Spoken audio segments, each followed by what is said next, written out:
Quantiles from discrete data.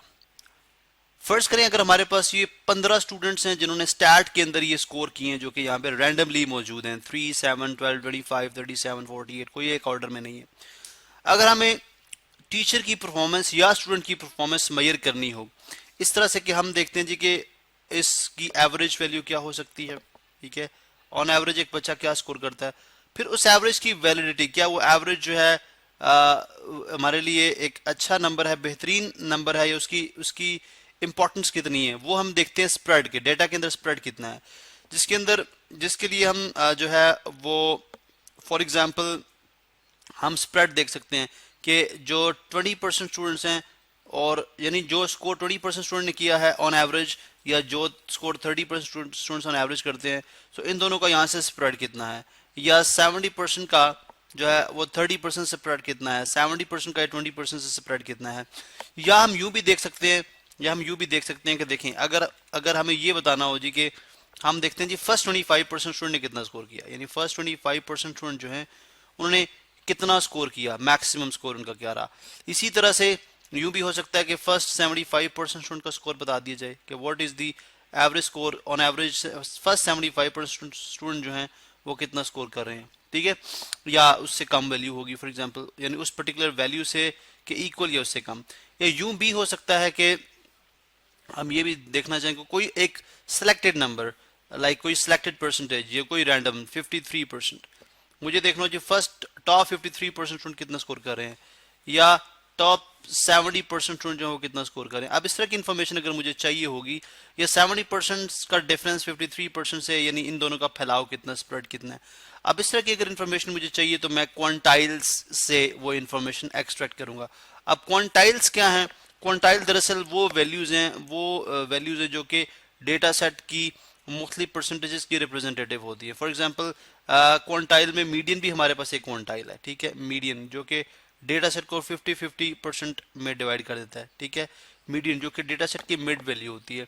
उस तरह से मेरे पास quartile Q1 lower quartile, Q2 upper quartile, ठीक है, सॉरी Q1 Q3 अपर क्वार्टाइल, यानी ये चार ऐसी वैल्यूज हैं जो डेटा सेट, तीन ऐसी वैल्यूज होंगी कि मीडियन को हम आमतौर पर Q2 का नाम देते हैं, जो कि डेटा सेट को 4 इक्वल पार्ट्स में डिवाइड करेंगे, इसलिए हम इनको क्वार्टाइल्स कहते हैं।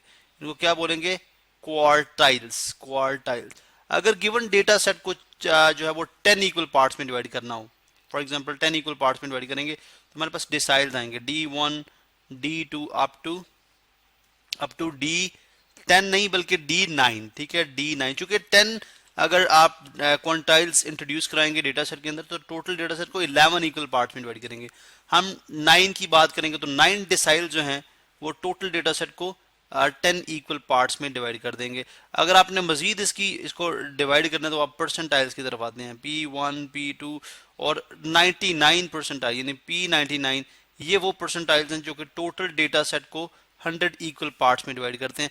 अब इन तमाम को कंबाइंड करके हम क्वांटाइल्स का नाम देते हैं, दीज आर कॉल्ड क्वांटाइल्स। अब हम अपने जो इन्फॉर्मेशन हमें रिक्वायर्ड थी हम उसकी तरफ आते हैं। यानी सबसे पहले हमने बात की जी कि अगर मुझे ये देखना हो जी ऑन एवरेज बच्चा कितना स्कोर कर रहा है, उसके लिए जाहिर है कि इस पर्टिकुलर केस में मैं अगर मैं मीडियन फाइंड आउट करता हूं, जिसको हम एक्स शील्ड से जो है वो डिनोट करते हैं। अब मीडियन के लिए जाहिर है डेटा सेट को मुझे एक ऑर्डर में लिखना होगा, ठीक है, यानी सबसे स्मॉलेस्ट नंबर जैसे 3 सबसे पहले, फिर 7 आ जाएगा, ठीक है, फिर मेरे पास जो है वो 12 आ जाएगा, इसी तरह से मेरे पास जो है फिर अगर आप देखें तो 15 नेक्स्ट जो है वो ग्रेटर है, ठीक है, उसके बाद मेरे पास 25 है, यानी जो भी आप करते जाएंगे उनको आप कैंसिल करते जाएं। बस ये एक प्रोसेस होगा जिसके तहत आप नंबर्स को असेंडिंग ऑर्डर में लिखेंगे। 15 के बाद हमारे पास जो नेक्स्ट नंबर हो जाएगा 37 है, 20 ये मैं नेक्स्ट एज लिख रहा हूँ, 48 है, 52 है, 69 है, 70 है, 73 है, एंड अगर आप देखें तो 80 है, 82 है, इसके अलावा मेरे पास 88 है एंड 892 है। अब ये तमाम 15 स्टूडेंट का स्कोर मैंने एक ऑर्डर में लिख दिया। तो मीडियन इसका क्या होगा? मिड वैल्यू, जो कि एक सिंगल वैल्यू जो कि टोटल डेटा सेट की रिप्रेजेंटेटिव हो। तो अब अगर नंबर ऑफ जो स्टूडेंट्स हैं वो देखें 15 है, तो अगर 15 नंबर ऑफ स्टूडेंट्स हो तो सेंट्रल वैल्यू जो होगी वो डेटा सेट का मीडियन होगी। जैसे 1 2 3 4 5 6 7, eighth value will be the median. जैसे ये 52 है तो यहाँ पे 52 हमारे पास क्या आ जाएगा, मीडियन आ जाएगा, 52 इज द मीडियन। ठीक है, अभी हमारे पास नोन हो गया। अब इस वैल्यू ने टोटल डेटा सेट को 50 इक्वल पार्ट्स में, I mean 50% two equal parts में डिवाइड कर दिया। यानी ये फर्स्ट पार्ट जो है ये भी 50% of the total data set है। इस तरह ये पार्ट है, ठीक है, ये भी 50% of the total data set है, ये भी 50% of the total data set है। इसका मतलब क्या हुआ कि अब हम अगर वन स्टेप नेक्स्ट चलते हैं, अगर हमें ये देखना हो जी कि फर्स्ट 25% स्टूडेंट की परफॉर्मेंस कैसी रही है, यानी पहले 25% students out of total students, first 25% students का स्कोर जो है ऑन एवरेज क्या रहा है, ठीक है, मैक्सिमम स्कोर। तो उसके लिए अगर हम यूं देखें जी कि ये 50% जो डेटा सेट है हमारे पास, ठीक है, इसकी अब अगेन हम मीडियन, इसकी एवरेज वैल्यू ले लें जो कि हम यहाँ पे मीडियन की सूरत में लेंगे। तो अगर नंबर ऑफ स्टूडेंट देखें इस 50% डेटा के अंदर जो आ रहे हैं वो कितने हैं, 7, 1 2 3 4 5 6 7। तो फोर्थ वैल्यू जो होगी हमारे पास वो क्या हो जाएगी, मिड। जो ये मिड वैल्यू है तो यही मीडियन बन जाएगी। तो लिहाजा हम यहाँ पे जो Q1 है जिसको लोअर क्वार्टाइल कहते हैं हम, ये बन जाएगा 15। तो हम कह सकते हैं जी फर्स्ट 25% स्टूडेंट जो हैं वो मैक्सिमम 15 या 15 से लेस स्कोर करें। ठीक है, तो इसका मतलब फर्स्ट 25 स्टूडेंट की परफॉर्मेंस जो है वो खराब है। ठीक है, पहले 25% स्टूडेंट जो है वो उनकी परफॉर्मेंस बैड है, जिस 15 और 15 से बिलो स्कोर करें या 15 से लो स्कोर करें। उसके बाद हम वन स्टेप जो है वो आगे चलते हैं और देखते हैं जी कि अगर हम फर्स्ट 50% का स्कोर देखना चाहें, यानी पहले 50% या पहले 75% का, चले हम 75 तक चलते हैं। अगर हम फर्स्ट 75% का स्कोर देखना चाह रहे हैं तो उसके लिए ऑब्वियसली हम Q3 फाइंड आउट कर लेंगे। ठीक है, Q3 फाइंड आउट कर लेंगे।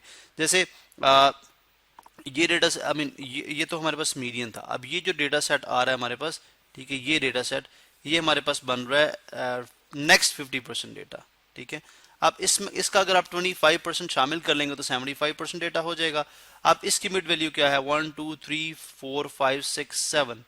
ठीक है, अब अगर 7 में देखें तो फोर्थ वैल्यू जो है, यानी 1 2 3 और ये फोर्थ वैल्यू, सो 80 जो है इस केस में आ जाएगा अपर क्वार्टाइल जिसको हम कहते हैं। अब ये हमें क्या रिप्रेजेंट कर रहा है, ये हमें ये शो कर रहा है कि फर्स्ट 75% स्टूडेंट जो है उनका जो स्कोर है वो 80 और 80 से बिलो है। ठीक है, 80 या 80 से बिलो है। तो इसका मतलब है पहले 75% स्टूडेंट्स इस रेंज के अंदर अंदर लाई करते हैं।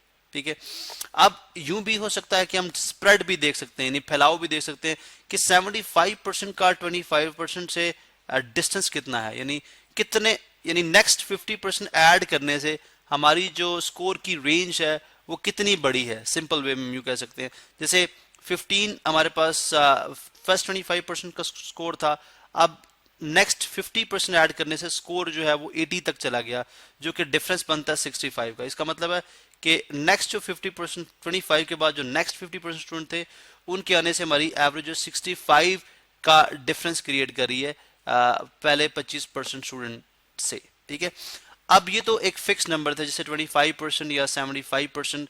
अगर हमसे कोई रैंडमली कोई नंबर पूछ ले जी, अगर किसी टीचर की परफॉर्मेंस मेजर करनी है जी, दो टीचर की परफॉर्मेंस को हमने कंपेयर करना है, तो हम देखते हैं दोनों के जो टॉप 53% है, यानी फर्स्ट 53%, या चलें अभी भी हम कोई और नंबर लेते हैं 60% कर लें। फर्स्ट 60% स्टूडेंट जो हैं उनका रिजल्ट देख लें।